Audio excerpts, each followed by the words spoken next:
ये कौन सी गाड़ी का इंजन है आप कमेंट में बताना। और इसका बहुत गाड़ी ऑयल खा रही थी, धुआं निकाल रही थी, तो इसका हेड मैंने खोल लिया, सिलेंडर निकालते हैं, देखते हैं कि क्या कंडीशन है।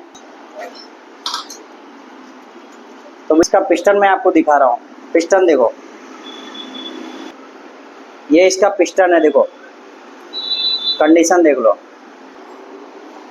तो ये पिस्टन की हालत है। ऐसे इसका हाफ इंजन ही खोलना था क्योंकि गाड़ी स्मोकिंग कर रही थी और किक भी लग रहा था, किक जाम भी नहीं था, पर ये पूरा टूट के इसकी ये हालत है। तो आप जरूर